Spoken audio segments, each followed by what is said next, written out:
let me Cool. see. Yeah. Cool. Wait So a just second. background for those who it's their first time, not too sure. The background is this is your leading, and it's the user group for user group leaders, Salesforce Saturday leaders, and other people highly involved in the community, just to see kind of what's going on at a meta level, to share those ideas about how to do events and activities which inspire others, and to keep that energy level going. So really thankful that Shun's joined me today, and Ines found Shun. Ines should have been doing this introduction. Sorry. But Ines absolutely loves Japan. She's been over a few times. As you'll see, Japan has a really active, really amazing community. And so Shun's going to tell us today.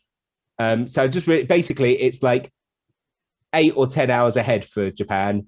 I'm just really grateful that Shun's made the time to be here, and that's the main thing I want to get across, because he's going to tell you about himself and everything else. I am recording, and it's over to Shun. Okay, thank you. So can you see my deck now? Okay, thank you so much. Paul, thank you so much for having me today. I'm Shun, and I will talk about my community activities and how we collaborate, work well in this virtual situation. So I hope you find some tips and hints from my talk. Okay. Before I start, let me briefly introduce myself. Again, my name is Shun Kosaka. Yeah, I'm working as a Salesforce architect in Accenture, and I've been doing Salesforce job around 6 years. And I also a Salesforce MVP 4 times, and a platform champion, and some certifications. And last year I had a son. He's very cute, and we are having fun time every day. Okay, so this is today's agenda. First, let me introduce Japan's market overview, and then I will talk about the variety of the community events I've been working with. Yeah. So let's. 日本人と外人の英語の分かるようになった。あ、南さん。南さん。ごめんなさい、大きになった。So this is our significant numbers. According to the IDC report, there will be over 150,000 jobs and over 100 billion business revenue within coming 5 years. And now we have more than 40 community groups, including Women Tech, Regional User Group, Product User Group, and Developer User Group, Salesforce Saturday, and so on and so on. And now we have 13 or 14 Salesforce MVPs. And yeah, today's participants, Kaoru-san, she's also MVP. Welcome. Okay. Woo. So in this, and just to point out one thing, I think there's about 100 million people in Japan, roughly, just so people can do a comparison size to their communities. No, it says just I mean the research company says these numbers of jobs will be, how to say, created, but just the population in Japan is let me see, 100 million, I think. Cool. Yeah. Sorry about that interruption, just so people could do the comparison. Yeah. Thank you. Thank you. Yeah. So usually we collaborate with the other community organizers as shown. First, we have a chapter group for organizers. That's in Trailblazer communities. And we also have a monthly virtual meeting with Salesforce Japan teams to share best practice for having events. And we also use this meeting to ask speaker requests to the Salesforce employees. And we also plan the official event like World Tour or Salesforce Live together. And we also have a calendar website. I will talk about in detail on the next deck, but we are using this website to announce and organize the event schedule together. And one last thing is that, yeah, this is my favorite culture, that we usually introduce upcoming events each other in the end of the meetup. So for example, I'm hosting Salesforce Saturdays, and I will introduce upcoming the Women Tech event or part user community group event, and they also introduce our community events. So I think how to say, yeah, every community is a door to the other communities, and the event participants should know and expand their network. So that's why we cooperate. We are not competitors. So yeah, we are hosting, how to say, one single ecosystem. So that's why we are doing this. And this is our event calendars page. This is built by WordPress, and basically each organizer has account of this WordPress website. So even though we are using a variety of event registration page like Baby or Eventbrite or some local solutions and so on. However, this is how to say, single source of truth to everyone can see all of the events in Japan. Yeah, that is a good thing. So from this slide, from this slide, let's take a look at the community activities I've been doing. There are 4 activities, and the first thing is Architect Meetup. This is similar to Let This Be Architect community led by Jim and Susanna, but we've also started community group for the aspiring architects. And when we started this community, there was not enough localized documentation, official training, or study groups for aspiring architects. So as a community, we started thinking about expanding the ecosystem for the architects. So now we provide monthly or bi-monthly opportunities to discuss the content of the designer exam as topics, and we explain technical information, and we also have a time to share project experience and so on. And yeah, this is a framework I like to use when we think about the goal of a community. So what is the social impact you want to have through your community? What do you want to accomplish using your community activities? And then we can think about what numbers do you think you need to track in order to have a social impact. Then we can break down them to what kind of activities can you contribute to those numbers on a regular basis. So I wrote down the inputs, outputs, and the impact in the case of our architect community case. And basically we track numbers via event survey or a chatter post in our Trailblazer community group and so on. So yeah, how about in your community? Let's move on to the next slide. In our architect community, we value bi-directional communication, and we believe that it is important to let participants talk rather than having organizers give information in, how to say, one way.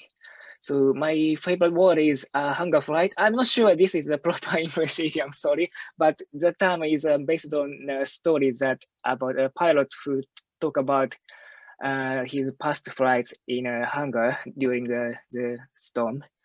So that chatter can be as important, valuable information to new pilot. Yeah, as his or her own experiences. I think this is the same true for Salesforce because each of us can experience a limited amount. So in our community, we always try to set time to share what we've tried recently, what we've failed, what we've succeeded, or something we more stories and so on. So, and one way to lower the burden, break the psychological barrier to for the participant is that to find moderators. And we often use a registration survey to find moderators. For example, if, yeah, this is an architect group, so if the topic is integration architecture, we ask about their integration experience and the certification about, yeah, something like that. Based on the survey result, we group the participants. Then, so how we can have a group conversation online? We can use a variety of tools. First is a Zoom breakout tool. Yeah, maybe you've tried it before. Yeah, it's useful, but it's take a little bit effort to move around the room. So we have another options. One is virtual chat. This is a virtual office tool that allows you to gather in multiple locations to talk, share videos, and share images and desktop on the same screen. And it's free to get started, so I highly recommend it. And Obis is also virtual office tool. Yeah, it's a local solution, but I think it's available in English too. So you should definitely look around and see the other tools you can use. So yeah, if you have any recommendation, yeah, please let me know.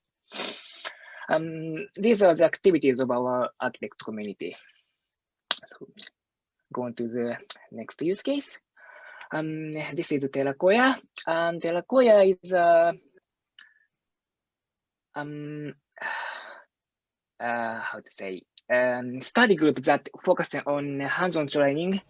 Yeah, Kaoru-san is also leading this community, and yeah, actually I don't run this community directly, but I have led hands-on training as an instructor several times before, like advanced formula and the validation rules training. And last month I did lightning flow hands-on session virtually. Yeah, by the way, the word Terakoya is a Japanese word that refers to an old educational institution. Yeah, is it nice? And as you may know, there are a few challenges doing hands-on online, and we've heard all this before. First, this is preparation of the environment. Yeah, we need to prepare the environment for everyone in limited time. And we need to take care for stuck participants. And we also track the progress of the participants. Yeah, unlike the on-site events, it's hard to keep track of participants' progress, but instructors should control the pace of the explanation. So I'm working with these challenges in the following ways.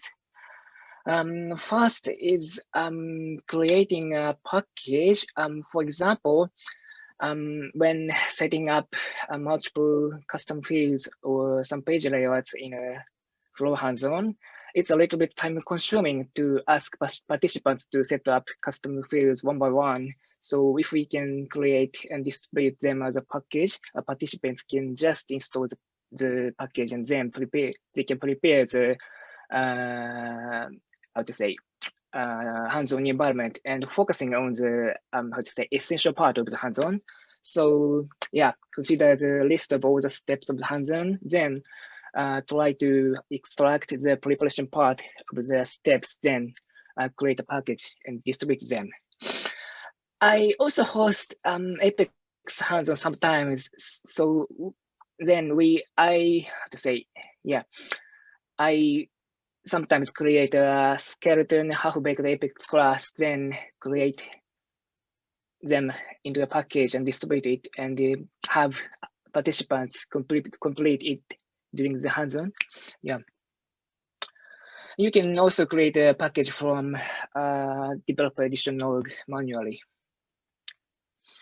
Okay.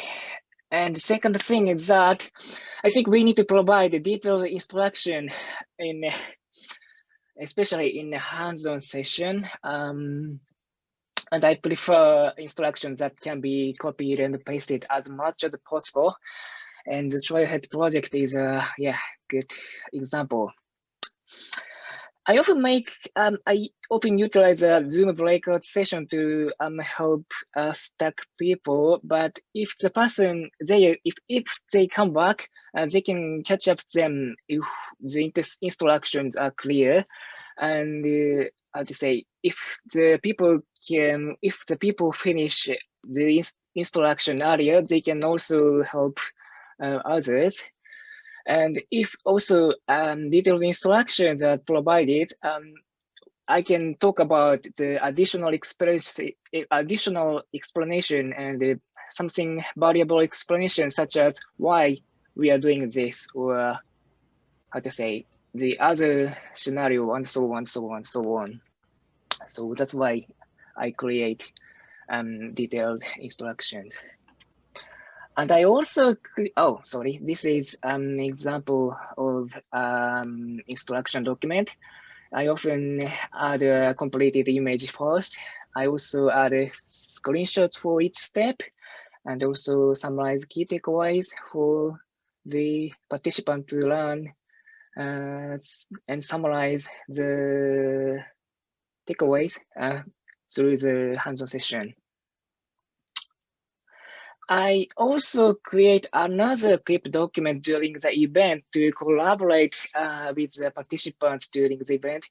And this document basically has two sections. One is a question section where participants can ask any questions in a bullet list style, and I and the other organizers and mentors will answer these questions by starting a comment thread. Yeah, and the other section is that, yeah, I really like this feature. I'm using a single clip poll section to track the attendees' progress. I often say, so when you complete this operation, please click complete step 2 button. So participants will follow. Then I can track the participants' progress real time. So I can control and I can see how many people complete the step 2, how many people complete the step 3, and then I can control the pace and adjust the explanation. So these are the activities that require in virtual situation. Okay, go to the next use case. This is Salesforce Saturday. We started this activity in 2018 with 4 colleagues in my company, but now we have more than 10 organizers and we organize events almost every week. Yeah, that's wonderful. And Salesforce Saturday has a variety of activity styles, but our typical style is to provide a place for self-study, like a library room. So we utilize clip document here as well. So this is a section for attendees to enter their attendance. So this is used to measure the ratio between the number of registration and the actual number to participants. And we also have a section to introduce yourself and add your goals for the day. For example, so my name is Shun Kosaka. Today I will study about the Salesforce integration, and I will try to earn 2 Trailhead budgets, and so on and so on. And we also have a questions and answer section here, where participants are free to post their own question and everyone can answer it. And yeah, this is a little bit tip for this section. I always put a very, very simple question on the document before the event starts to remove the psychological barrier for the other participants to add their questions. So yeah, providing a comfortable atmosphere, especially for newcomer, is very, very important in virtual event. Yeah, Salesforce Saturdays, yeah, how to say, yeah, free for all. And the clip document can be also available after the event for review. So these questions and answers will be an asset for participants, yeah. We also open up Zoom meeting during the event, but participation to Zoom meeting is not mandatory. So if you want to talk with others or if you want to take a break, yeah, you can come, but it's not required. So yeah, because we think it's important to share space to study together. So yeah, clip is enough, I think. So these are the activities of Salesforce Saturday. And the last thing is Japan Dreaming. This is the one largest Salesforce conference in Japan. Yeah, Ines came to Japan and attended and spoke this conference 2020. Yeah, thank you so much. Yeah, it was on-site event in 2020, but this year, yeah, it was a very tough time, a tough year. So we decided to, hold this conference virtually, and we also scaled down to this conference to avoid the risk and avoid the trouble on the conference day. We are using these tools in virtual Japan Dreaming. First, we recorded all the sessions. Yeah, even though, how to say, live thing will be lost, but however, we prefer to avoid the trouble on the day. So that's why we decided to record the old sessions and we merged the video by track, and then we published the concatenated video using a YouTube Premiere feature. And we also created a short commercial video for community interaction. Yeah, this is really fun. Oh, Hirami-san comes here. Yeah, she's also cooperated our community interaction video. Thank you so much. And we also decided that the session time, make the session time shorter than the on-site. In 2020, the time of the session 30 minutes or 40 minutes. However, this year we usually had a 20 minutes session because we cannot expect that people keep concentrated on the screen. So that's why we need to, we think about the shorter sessions are better. And we also had a Discord space for collaboration because we can easily move between text channel and the voice channel.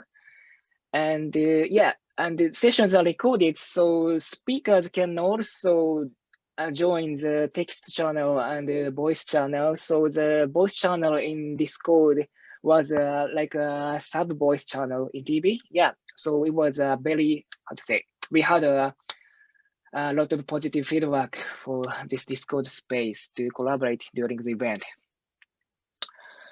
We also thinking about next year's Japan Dreaming, and we've not decided yet a lot, but maybe we're doing virtual again. So if you have, so I think some of you here are the organizer of Dreaming. So if you have any ideas on virtual conference ideas, please let me know.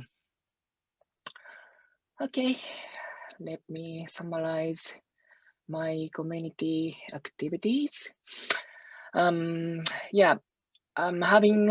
virtual events are tough, but we have some lessons. First is decide the goal of the event, and the organizer should go on the same page about the expectation of participants, and we need to prepare based on them, and it takes much time compared to the on-site events. So you should prepare, schedule much. And the second is provide a comfortable atmosphere, especially in virtual situation. So, but you can use tools, you can cooperate with moderators, and as organizers, we should proactively communicate with participants, especially for newcomers. And the last one very important thing is that you don't have to prepare alone, organize as team. So don't do this by yourself. So I hope my talk will be a hint and tips for your community activities. Thank you so much. Any questions? You can always pin me to my social media or email and so on. Or if you have any questions, ask me now. Thank you so much.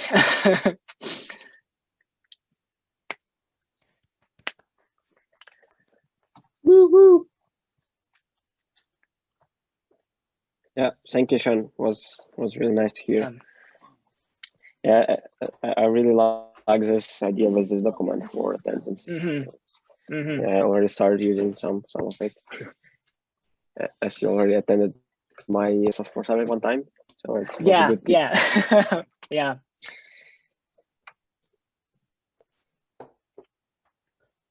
Cool. Does anyone have any questions for Shun? Shun, thank you. Yeah, you're welcome. Yeah, it's a privilege, and thank you for sharing all that. Does anyone have any questions? Otherwise, I'm going to go, but with questions. But does anyone have, questions for Shun, basically? I don't have any questions. I just have a comment like, oh my God, you do so much. Wow. Yeah. Creating unlock packages so that everybody starts at the same point. Amazing. Like I have so many ideas and I feel like I've been set up as a user group leader. You do so much. So I'm really, thank you so much. Yeah, thank you. Yeah, I think as well the framework of having impact and how you're gonna do the measures and all of that. That's also very applicable beyond the groups, like in the work that we do in the Salesforcean world that we do as well. So it's very, very good. I love how you put all the attendees first. Why are they showing up? And then you work backwards to make sure that that's looked after. Also, the tools are really cool. I don't think I knew any of the two that you show us. And yeah, very good. I want to play with them now. Thank you.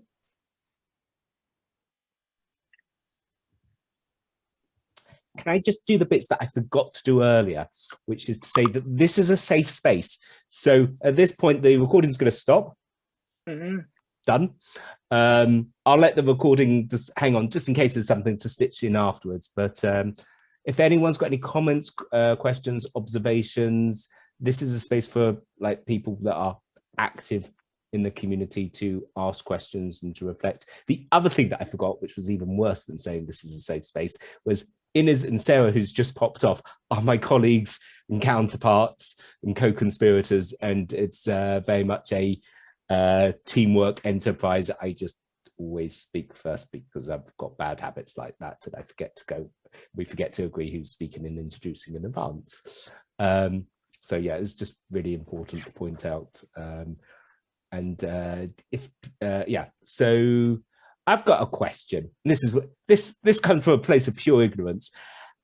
The language barrier. My husband's trying to learn Japanese at the moment. He's been at it he's a linguist. He's knows 10 languages, studied some of this, studied some Japanese at university. How does it work? Because like English and Japanese don't have many similarities as far as I'm aware.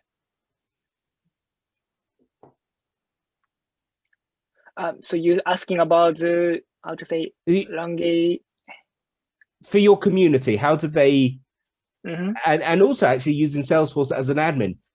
So here in the Netherlands, people actually just, because the level of English proficiency is so high, higher than some parts of the UK, we just flip into the community, just flip into English and discuss most of these things in English, and then occasionally go back into Dutch, but stay the vast majority of the time in English. What happens with your community members that are learning? You mentioned that you're translating some resources into Japanese. How do you cope as a community? How do you deal with it? Because we're all coming from multilingual backgrounds. these days?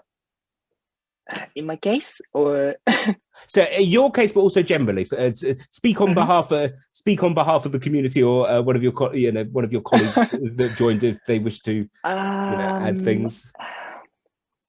How to say?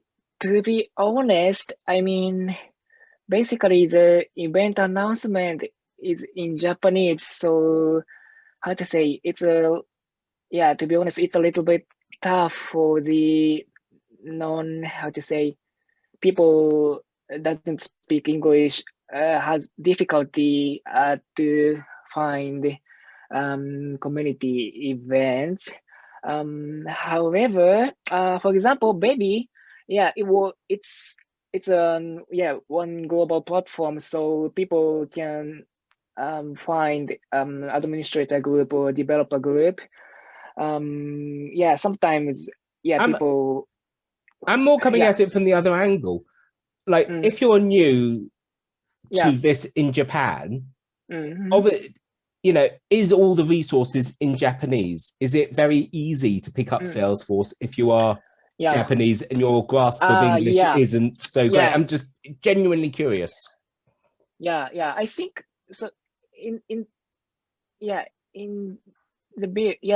I think we are very, how to say, fortunate, because that basically the help document is already translated into Japanese, and almost all of the certification training and is also localized, and so we a lot of localized content.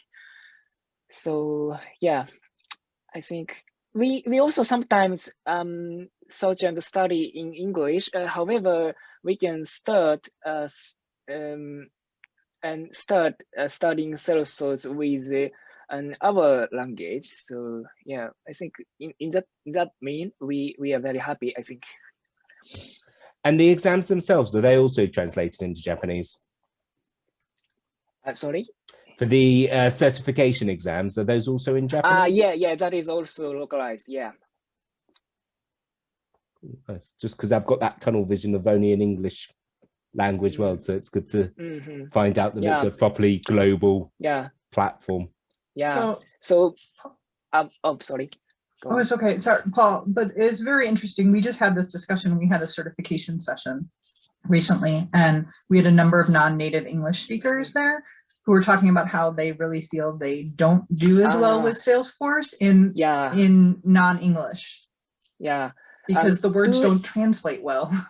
Yeah. 2 years ago, I visited Korea, and how to say, in Korea, the certifications are not localized and help documents are also not localized. So they are very difficulty to studying Salesforce, using their local language. So I think a lot of, how to say, non-native English speakers have trouble studying Salesforce, I think. So actually, I've got a further question. It's just a hunch. Did the community help Salesforce translate some of the documents, the official resources, or did Salesforce do this? Because with Salesforce.org, I know that they approached the communities to do the work for them. So just wondering whether you do it. Good question, but how to say, we cannot do this for the official document like help or how to say, developer guide and so on. So instead of that, we are using a blog or a Trailblazer Community Chapter group to announce or how to say, announce the localized resource. And some community members also provide localized content in on their own website or the other platform instead of having them in the official site. So for example, I translated all the super badges, Trailhead super badges, and this is not in the official Trailhead website, but hosted on my GitHub website. So we are using them in that way. I'm allowed to go, wow. Everyone's on silent. I'm allowed to go, wow. I think that's incredible.